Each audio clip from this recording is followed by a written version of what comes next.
This is Riviera's brand new 585 SUV. This was actually launched in May in Australia. It's now out here in Fort Lauderdale for the boat show. It's its premiere here. And so it's been out about 6 months and they've sold over 40 of them. It's been a tremendously popular boat for them. Now these are very much the boater's boat style of thing, so very practical thinking. It's the sort of boat that's bought by people who want to do some proper boating, not just go and sit on it in the marina. And that thinking starts back here, because what you've got is you've got your high-low platform, but when you're at anchor and you've dropped your tender in, because your tender obviously sits on this platform, you've got what they call these staple rails, because they look a little bit like staples. And you can see how they stack here. So this one here goes in there, or you can take these out and put them in here if your tender's on. And the idea of this is once these are out, this is extending your cockpit right at water level. So if you're doing water sports, you're doing fishing, whatever else, this becomes part of your low-level cockpit area. And this is very typical of this style of boat, in as much as it's almost like you've got kind of like your porch up here and your veranda and then your yard here. So this is your playing area all the way out here. You've got that area up there which is a sheltered but still outside, and then you've got your indoor area. So it's a system that's worked very well for them, and it's working well on this. Now here there's various options. So for example, this one's got the fold out seats. You can, if you prefer, have fixed seats that then have storage underneath them. So if you're more of a seating orientated person, you want the social space, they'll do that. To go to the other extreme, you can lose that completely and have a bait well there, big live bait well. So again, they'll tailor that to how you want to use the boat. These are access hatches, big draining locker underneath this one. This one takes you down to the pods. It's got IPS drives, so the top of the pods. This one takes you down to the engine room. We are, of course, going to look at that, but I'm going to take you into that from another direction because it's quite intriguing. This here is like a bar area. So underneath, if we lift the lid, we've got the grill there, we've got the sink there, there's storage underneath, and then on this side, ice maker, and also a massive outdoor top loading fridge just there. And that one isn't anything. Of course, just like a chopping board. Where's the sink then? Did I gloss merrily past that? Ah, there it is, of course it is in the corner. And then there's the bin there as well. I expect you've already spotted that, haven't you? It's just me that missed it. The other thing that you've got here actually is these fellas here, you can put IPS joystick controllers in, thusly, and they will tailor that to whichever side your berth is. So you could have it on that side if your berth this side too, or there's another one on that side, put it on that side if you prefer, or have them in both. If you step up, so this is, as I say, almost like your porch area really. And what you've got here is this seat. You see how these are like a double thickness, and there's a hinge there. That's because that will fold out to here and give you a big lounging area, sunbathing area, whatever. Table on this side, and this folds, of course. So if you want dining, you can have it out like that. If you want to fold it up, then you can do. And then you can see how there are sections that come in here. These are rolled up. So you can enclose this area if you want to, or you can have it open like we've got at the minute. These are power hatches up here, so they'll slide back, push of a button stuff. That one there is because this window will lift up and clip into place. It comes up on gas struts, so it'll stay up on its own, but that means you can secure it if you want to. And this is very Riviera, big solid grab rails. You can see them in the ceiling here, and that's back to what I was saying earlier about the fact that these are designed to be used. Galley is in here. A lot of refrigeration, so you've got fridges down this side, freezer on the other side. I'll show you that in just a second. Cooking, obviously, the sink is over there. And then a load of storage about the place. And then up here, you've got spaces, if I open the correct one. There we go, glasses, crockery, all that sort of stuff is all tucked away in its appropriate places. There we go, we've got cups in there, for example, maybe plates somewhere, and so forth. That one there, bin. That one there, sink. And over here, this is where you've got the freezer compartments. TV is here, that'll actually rise up. So if you're watching TV, you can sit here with your back against there and your feet up on here. TV's there, lovely. It's got the C-zone system on here. So this is taking us into a monitoring system, for example, or we can come back out of there, we can go into a control system. That's all the air conditioning outlets, entertainment, all that sort of stuff can be switched from there. What else have we got on here? Inverter charger control is on here. So yeah, basically you can configure the whole boat from here. There we go. What should we go back to? Let's go back to monitoring. There we go. Excellent. And then generator controllers down underneath it. That's those freezers. And this is interesting because they've kept this open. But if you did want to dine here, and most of the time people tend to dine outside, but if the weather's really bad and you want to be able to eat in here, there's a table that's tucked behind these cushions. I don't know whether we can see it. No, we can't. You've got to hinge this up and it comes out. But basically, it cantilevers out. You bring this fella here back over here, and you can sit around a table and dine indoors if you want to. If we head forward a bit further, what I like about these is the different zones that we've got about the place. So we've got that aft cockpit zone. We've got what I call that sort of that porch zone. We've got this zone in here, this seating area, but then there's another one up here, and what's nice about this is it's raised up, so when the boat's underway, you're the same height as the helm, you've got a great view out, but it just gives you another little area on the boat. People can tuck themselves in there and have a little chat. You could have other people here watching TV. That works well, and there's a huge sliding roof up here as well. This whole section here slides back and opens. Helm is here. Big, substantial helm seats, as you can see. And then we've got controls down here for the screens. The multifunction screens means you don't have to keep leaning forward over the wheel and prodding at them. You can control it all from here. We've got obviously throttles. We've got the IPS joystick, bow thruster controllers here. These are the screens, navigation. We've got fish finder at the minute. We've got camera. We've got a load of people queuing to get on, and they're stopping people from coming on at the minute while we're filming it. C-zone again here. Various switching, communications, that sort of thing. Space, man. Let's move on around this way a little bit further, and we'll head downstairs and I'll take you through the lower deck. We're at a bit of a busy show and a bit of a busy boat, so we are going to have to keep on moving. Now there's 3 cabins down here and 3 bathrooms, toilet compartments. Not quite sure what you call them, not really bathrooms, are they? There's no baths in them, but you know what I mean. So VIP guest cabin is here.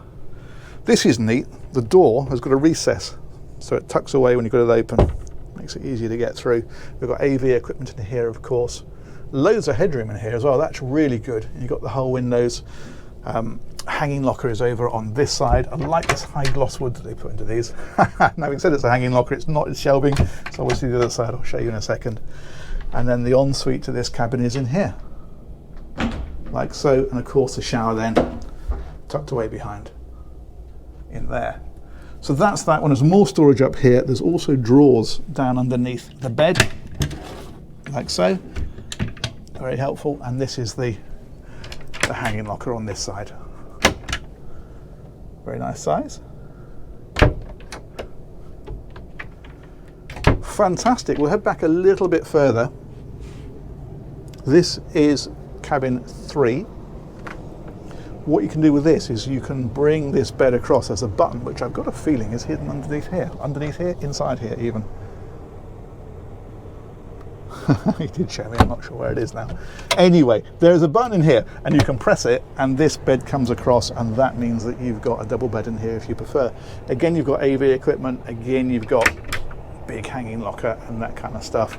And that one is giving you access to engineering areas. I'm not going to put it. It does open, but I'm a bit concerned that I'll go and break something again. You know what I'm like. So that's cabin 3. Now there's a day heads over here, and this is the heads that this cabin would use at night. So that's in there. Again, really decent sized shower and so forth. Now if we head on back, this is an intriguing cabin because this is the owner's cabin. I'll show you in here before I forget. This has got the biggest ensuite, of course, as you would expect. Little mirror wave. Look at the headroom in here. Look at it. It's remarkable. Let's point the camera up. You can actually see what I'm talking about. Toilets here. And that one has got a sliding door. There we go. Pocket door that comes across there. This is quite nice. This little area here, so you can have you can put a little coffee machine in there if you want to. You can have a fridge down underneath if you want to. So just a nice little area where you can get yourself a bit of coffee in the morning or whatever else. Give yourself a bit of a jump start. And then check this out. This is a nice cabin. A lot of space in here. A lot of headroom. I like this where they've kicked it up at the end so you've got somewhere you can put your feet up and tuck yourself away. That's lovely, isn't it?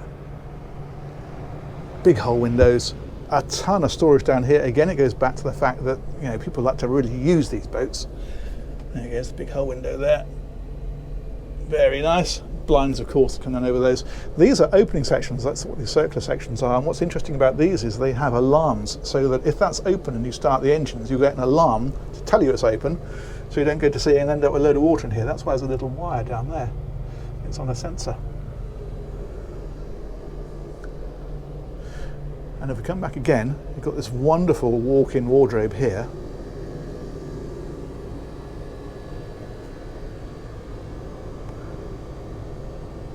Like so, and perhaps I should say, little mirror wave, this door here. And what this is, well, it can be various things. In this boat, it's fitted out as a little crew cabin. And you might think, well, I don't want a crew going through my cabin every time they go in and out of here. But in actual fact, there's a route through, and I'll show you in a moment, straight through this area here and up and out. But in fact, on this size boat, it's a sub 60-foot boat. Most people are owner operators, and you've got different options in here. You can have this as just a utility room, so it would have a bench on there. You could have it for storing water sports gear. If you have it as a utility room, they lose the toilet at the end and just have a big sink there. So yeah, again, set it out how you want. It's kind of like a temporary little crew cabin, really, but it does make for a very, very good utility room. Ensuite for this one here, and this one has the rainfall shower up there, and you might have spotted it already, but underneath here then is your laundry equipment, like so. And we can go from here straight into the engine room. Now this is what I'm talking about. There's a big hatch in the ceiling there. You can come down here and straight through, so if you were using this as a crew cabin, that would be the route in and out if the owner's cabin was occupied. And then in here we've got, as you can probably tell for yourself, engines. These are a pair of Volvo Penta IPS 1200s. You're looking with this boat sort of 30 to 35 knots depending on which engines you go for, cruising there for, well, at high speeds you're looking probably mid 20 knot cruise. Drop it down to spaceable speeds and you're at 6.5 knots, for example, you're getting 2,000 miles of range. So as always with painting boats, it just depends how you use it. Generator lives in here. It's a nice space, this actually. There's the IPS pods. I mentioned that you could get to those directly from the cockpit, and you'll see if I come back here, there we are, it's these here. So these are actually storage areas, but you can take those bins out of those lockers and get straight down into there if you want. So there's another access route down through here. So again, it's getting to the back of the engine room if people need to, and that is the main route in through that one. Fans in here as well, air conditioning racked out along there, etc. That's all right, isn't it? Very nice. Okay, let's come out of here. Fuel filters are down here. These are nice. These are these Raycor ones where you can change over. So what you basically got is that's a pair of filters for the port engine, pair of filters for the starboard engine. You run on one filter. If you were to get fuel blockages, you can just switch over to the other filter, carry on running while you change that one. That's helpful. And this is interesting because this is fin stabilizers, but they are 24 volt. And what that means is that you can operate those from the boat's battery system, and what that means is that at night you can have your stabilizers on, but you don't need to have your generator running. Whereas traditionally, of course, with stabilization you normally want the Jenny on for that. Okay, let's come out of here. That is a nice cabin, isn't it? And we'll come on through. I like the way you've got this lovely soft carpet in here where you want it, but then you get into the sensible flooring in these areas and up through. Again, it's back to the practical roots of the boat. And that one there, access panel, so that's taking you, for example, to the top of the, I think, water tank. There we go. You can see these traps are everywhere for getting into different areas. Okay, we'll come up through here and we'll head out. We've got the wine coolers just here. I'm just going to show you one more thing, actually. Sorry, can I swap places with you? Thank you very much. There we go. This is interesting because there's a great big thick owner's handbook, but this is just a quick reference guide. So when you're out at sea, this is just giving you really basic stuff. So if you're not sure what to do with bits and pieces, setting the anchor, mooring, how the toilet system works, you know, all that kind of stuff where you might think, I don't want to plough through an entire volume, I just want to have a quick look and see how that works. Air conditioning control panel, for example, perfect example. It's all in there. Excellent. These are the air conditioning controls just here. There we go, and that's that C-zone thing again. I think I pointed that out earlier, didn't I? Good. Let's press on a bit further. In fact, let's go out of this side door and head around the deck. So, look at the mechanism on that. That will drop, open like that, and out we go. And in fact, before we go forward, I'm going to reverse slightly because there's something on here. I haven't shut that right. Hold on. There we go. Just do that properly.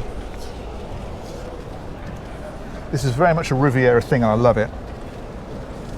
I should be bleeping as I reverse, shouldn't I? Here we go. These are the fuel fillers, and these fuel fillers have fuel gauges actually next to them. So as you're filling, you can watch the level coming up and reduce the pressure as you get near the top, or just keep an eye on how much there's more to go. That's a very, very sensible plan, and I love these illuminated Riviera badges on the side. That's fantastic. Let's head forward. That's the side door we just came out of. And if we step on up, this is yet another social zone on the boat. And this is bits of storage about the place. In fact, that looks like an ice box, doesn't it? Because it's got a drain in it. That's a nice feature, so you can keep a few drinks in there if you want to. That's got two catches on it, and I can't operate them both. Hang on. There we go.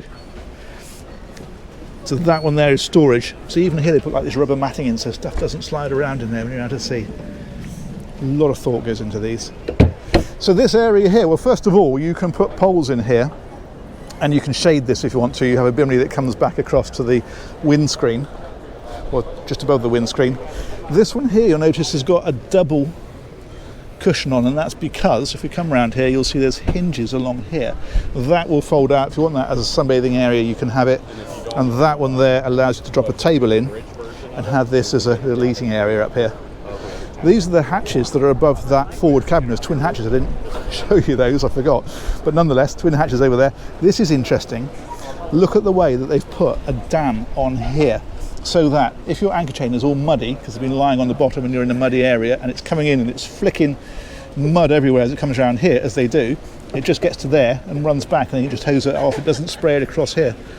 Ultra anchor on this one as well. If you want a note for a serious boat, Ultra anchor will tell you that, because they are a serious anchor. And then you've got access down here to anchor chain and all that sort of stuff. Right, it's getting busy up here. Let's press on a bit further. In fact, I'm going to come up here and just show you the roof. So Searchlight is up here, but also that's that sliding roof section back there, and then of course right on the top you've got the radar. There's the FLIR camera up there on this one, navigation lights, all that sort of stuff up there. And that, my friends, as the boat busies up, it is a really popular boat, this one, is about the size of that. So we're going to come all the way off and keep on going down this side. I think we've covered that pretty well, all things considered. Could I squeeze around you a moment? Thank you very much. Perfect, thank you. Okay, so let's come back out here and we'll step off. And we'll come back around here, we can see it properly, and I will say that is Riviera's new 585 SUV. I think that's a brilliant boat. A lot of thought gone into that. It's a proper boater's boat, as I said right at the beginning, and they're doing really well with it. I think I mentioned this already, but yeah, it's been out for 6 months. They've sold over 40 of them. Can't argue with that, can you? Huge thanks to Riviera Yachts for organising that. Let me know what you think in the comments, and we will catch you on one of these real soon. Take care. Bye-bye.